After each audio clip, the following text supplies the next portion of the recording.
Hello, welcome to today's session. Today we will be talking about the various world resources and the concept of energy crisis. So let's start with what is resources and why it is important to understand the various world resources. Resource is any gift of nature that is provided to us so that we can use it for the purpose of to serve the humanity. Okay. So here are the three basic things that we remember or we understand by understanding the concept of resource. So you have the utility. We must be aware what's the use of the resource that we are uh, requiring for our day-to-day purposes, the quantity or the availability, whether that resource is available or not, and how much quantity we require, and then the level of consumption. We must be sure how much we are exploiting and whether we are able to sustain that resource for future generations or not. So we can broadly classify the world resources into four concepts. First is the commercial and the non-commercial resources. So those which are used for commercial purposes like oil, gasoline, coal are all commercial. Those which are used for non-commercial purposes like plants, um, animals. So these are all non-commercial resources. Then you have tangible, which have some worth, which have some obvious or tangible worth, and the others which are intangible. The next classification is the natural resources and human resources. Human resources includes the population or human behavior. So that's the demographics, you have the diversity, skills, and qualification of individual workers. Under natural resources, we classify based on five parameters. First is based on ownership. So whether a resource is owned by me individually, by whole community, like a community garden or a common park area, by the whole country, or it is owned internationally. Then based on the distribution, whether it is ubiquitous, like found everywhere, for example, water, or localized. For example, mining of thorium, uranium is kind of localized. Then based on origin, you have biotic, which is living, plants, animals, and abiotic, which is non-living, like minerals. Then based on stages of development, you have potential resources which can be utilized in future. Is what is potential resources. The stock means we are accumulating those and we are accumulating those for need in future. Then reserved resources are those which are reserved by us for use in probable future when we really require it. When we will be running short of the actual resources, we will be using the reserved resources. Then you have the actual resources, which are the resources which we are using. Based on renewability, you have non-renewable and renewable. Non-renewable are those which cannot be renewed, like coal. Once exhausted, they are over. You cannot use them again and again. Renewable includes wind energy, solar energy, biogas. It's all kind of renewable resources. And then you have conditionally renewable that depends on the use. So if you are using that too much, if you are exploiting that too much, that would get over. But if you are using them accurately, they will sustain for a period of time. So this is the basic classification that we use for world resources. Now, since we have classified the natural resources based on renewability, we must understand the nature of resources. So first we'll talk about the solar energy. Under solar energy, we talk about the energy that comes from sun. So there is a lot of advantages for it. It's free from pollution and greenhouse effects. The maintenance cost is very low. Obviously, the major disadvantage is the establishment cost is high. There is lack of sunlight. In the cloudy areas, it's difficult to extract solar energy. So that means it's disadvantageous, but it has high advantage because the whole planet gets energy from sun. Then you have biogas. The major advantage is it's an organic waste which we get from cow dung. So it is kind of good manure. It's renewable, it can be harnessed, it can be grown at a small setup, so it does not require huge infrastructure setups. There is no hazardous material, it's kind of organic. It causes least air pollution. The smoke from biogas is not harmful. The major disadvantages are burning of fossil fuel produces like greenhouse gases which can pollute the environment. Okay, and there is something which is grown in a region, so a lot of space is required. Then you have wind power. The major advantages is it's free, it's inexhaustible. The only cost is the cost of building the windmills and turbines. It's free of pollution, and there are a lot of wind power establishments which can lead to thermal energy generations. Then you have geothermal energy.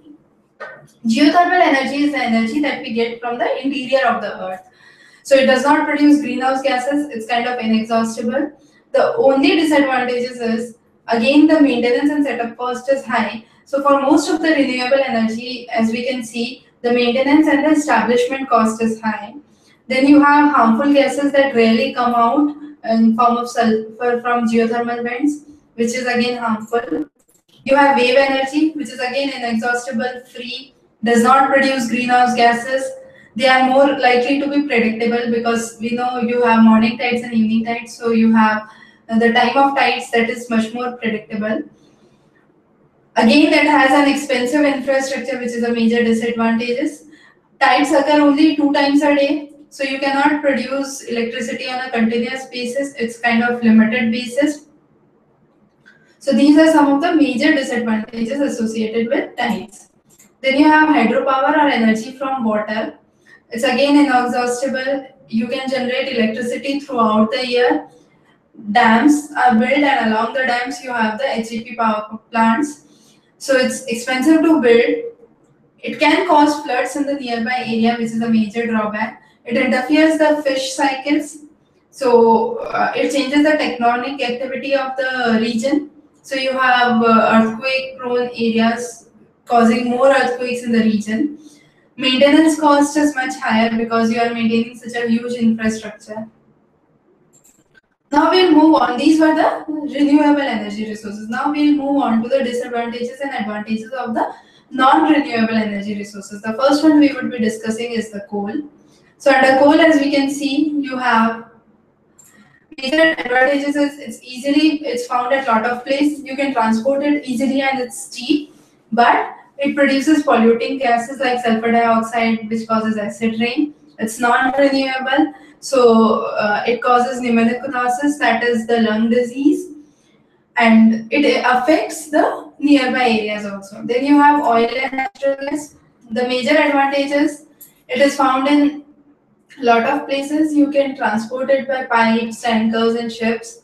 Disadvantages includes if there is an oil spill, it can cause a huge environmental concern. It can damage the flora and fauna of the nearby area. Burning of oils produces greenhouse gases, which leads to global warming. So these are some of the major issues related to oil and natural gas. Then you have nuclear energy. Nuclear energy definitely does not cause greenhouse gases, but there are major disadvantages. First, it is radioactive, so it's hard to contain. Disposal of nuclear waste is a problem. It is at risk for terrorist attacks or sabotage. We have very less uranium supplies, which are about to run. We are about to run out of that in nearly 50 to 100 years period. The construction and maintenance is very expensive and requires high expertise in the subject. So we must be able to understand what are the problems associated in using the world resources. So firstly is lack of infrastructure, political tensions, improper technology. You have power blocks of the world, so there is unequal allocation of resources. The developed countries have huge resources while the developing countries does not have that much resources. And so there is a kind of huge number of parameters that we consider while understanding this concept. So let's move on to the next concept, that is energy crisis. Now, why does energy crisis takes place? So let's first try to understand that. Supposedly, let's take the example for petroleum. Now there are so many vehicles, so many transportation running across the globe. So what is happening is demand is increasing. Okay, what is happening when demand for something increases? When demand for something increases, it leads to higher industrial development. So the industrial development increases. You have population growth that is associated to increased demand or increased demand of resources. This affect or this causes higher exploitation. Since there are a lot of people who need to use that, exploitation would increase. And when the exploitation increases beyond a certain limit, there comes the problem of energy crisis. We can use petroleum for say 10,000 people, for example. This is a very vague example, but say we are using it for 10,000 people. Now what happened? The population has gone up, the industrial development has gone up, and now you have 10 million people whom you have to provide the same petroleum. So what would happen? There would be a crisis, and that is what is known as energy crisis. So what are the basic causes of energy crisis? Strikes and lockouts, overconsumption as I explained here, increase in population, aging infrastructure or poor infrastructure.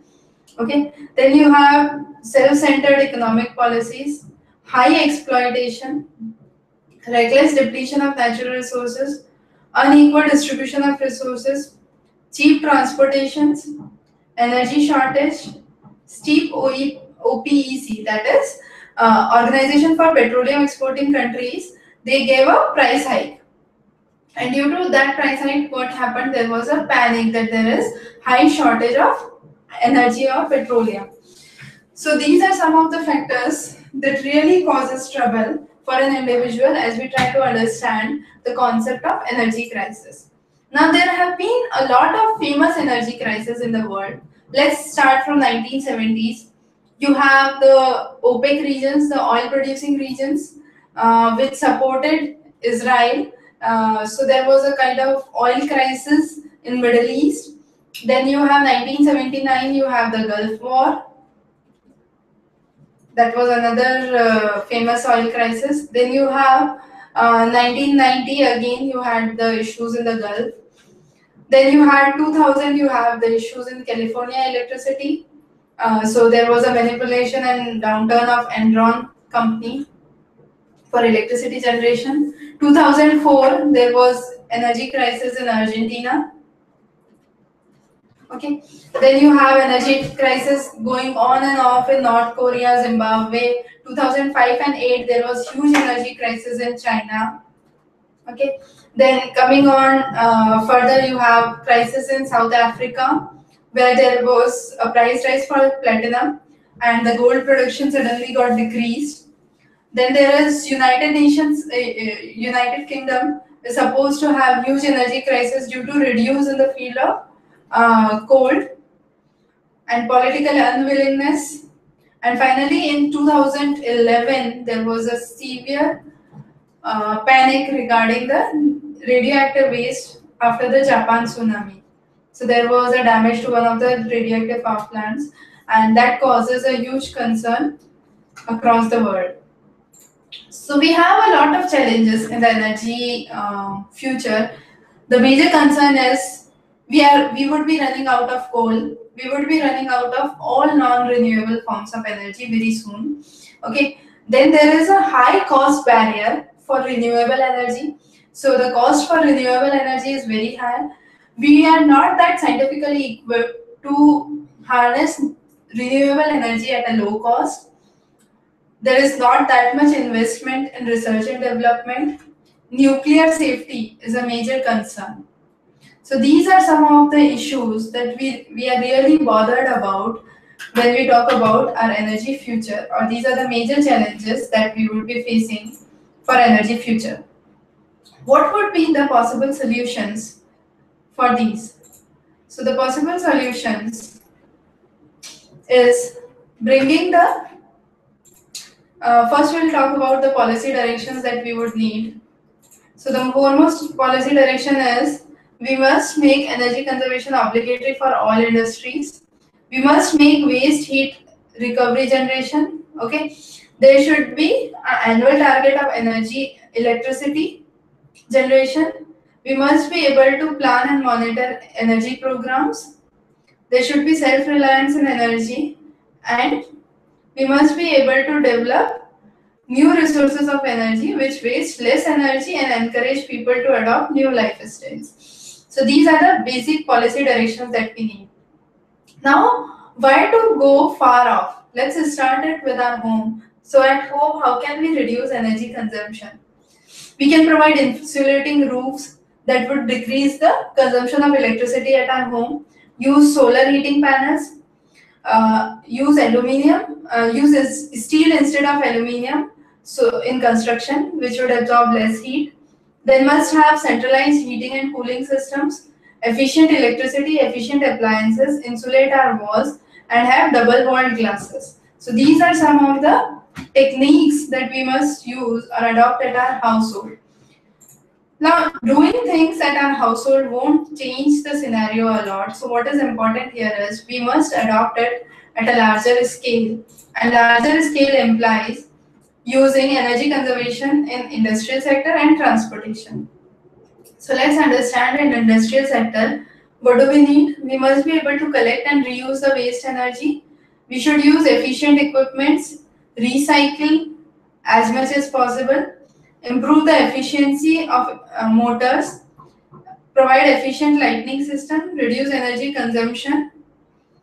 Instead of creating copies of resources, we must use and share the same resources across multiple facilities. For transportation sector, what is important is using hybrid cars or electric cars, encouraging carpool, that is 2 or 3 people if they are going to the same destination, they can use one car instead of using 3 cars.